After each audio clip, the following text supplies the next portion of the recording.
Hi everyone, welcome to this video of the areas of trapezoid. Okay. First of all, I just want you to know that this video is going to be broken down into two different parts. The first one is going to just talk a little bit about the formula of the area of trapezoid. This is this video. And then if you want just to see examples of how to find the areas of trapezoid, make sure you look at the next video. Okay, so this video is part one, just finding the areas of a trapezoid. So first off, let's do a quick review. In chapter 4, we learned of two other different areas formula, and that's the area of a parallelogram and the area of parallelogram is base times height. A parallelogram equals BH. Okay, and then the other formula that we also learned is area of triangle, and that is base times height divided by 2. Base times height divided by 2, or over 2. And there's different ways to write this. One of the more popular way is BH over 2. And again, you can write it like 1/2 base times height, or you can also write base times height divided by 2. These are basically the same formula, okay? And then just a quick review, area of rectangle. A rectangle is a special parallelogram, okay? So you can also use base times height, or the more popular or ways that you learned before is length times width.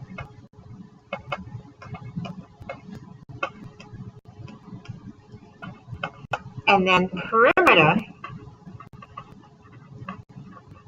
of rectangle is length plus width plus length plus width, or you can write this as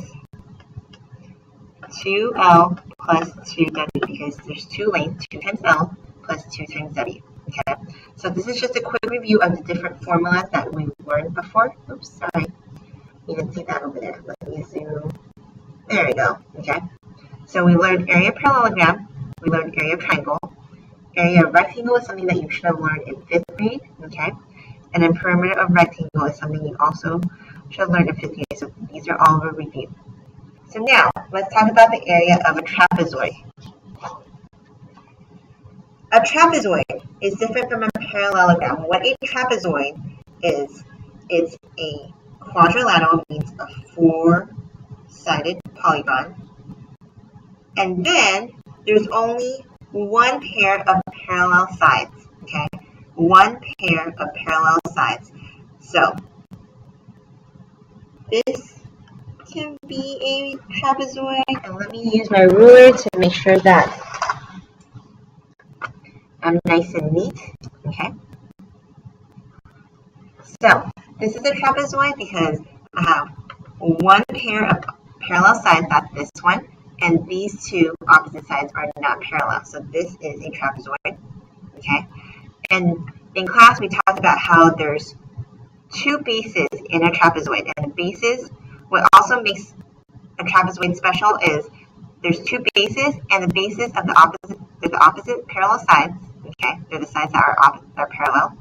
And they're also not the same length. So I can call this base 1, and I can call this base 2, but it actually really doesn't matter. I can call this base 2, and I can call this base 1. As long as you know the opposite sides, the 2 sides are parallel, are your bases, base 1 and base 2. They're the parallel sides, okay? And just like all the other area formulas, we have a height. And height is perpendicular to your base, okay?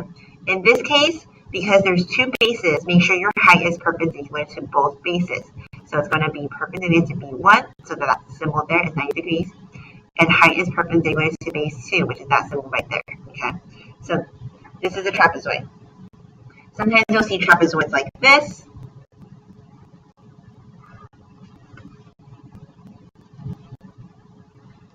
So these are my 2 parallel sides. And then I have a slanted side here. And then I have a slanted side here, okay? So these 2 opposite sides are parallel. okay? I'm going to call this base 1 and base 2. And then I have my height, which is perpendicular, form a straight line down to your base 1 to your base 2. So this is another way to kind of see trapezoid, okay? And there's so many different other ways to kind of show trapezoids. Like you can see, you can flip them around, so on and so forth, but kind of this is the gist of it, okay? And then let's do one more example, which is this. Sometimes we think base 1 and base 2 are the top and bottom, and that's not true, okay? So this one, the two parallel sides are your lefts and rights.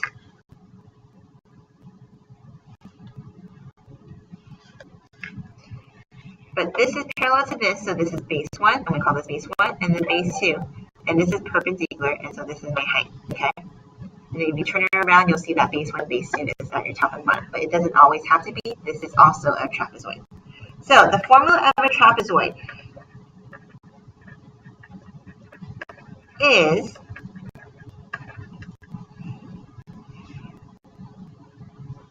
base 1 plus base 2 times height divided by 2, okay? And there's different ways you can write this. I'm going to write area of trapezoid. I'm going to draw a little shape there. You can also do 1/2 height times base 1 plus base 2. This is the one that's shown in the book. Or you can do 1/2 times base 1 plus base 2 times height. This and this are the same thing. They're all the same thing except these two, the commutative property of height and your bases. And you can also do parentheses base 1 plus base 2 times height over 2, okay? These are essentially all the same formula. So choose the one that makes sense to you, but they're the same thing, okay? Maybe your brain works better this way, this way, this way, this way, okay? So in an area of trapezoid, you need to find 3 things. You need to find base 1, base 2, and your height. And just so you know, base 1, then your two bases have to be parallel, and your height is perpendicular to your two bases, okay? Stay tuned for the next video to kind of find different, show you different examples of finding the area of trapezoid. Bye.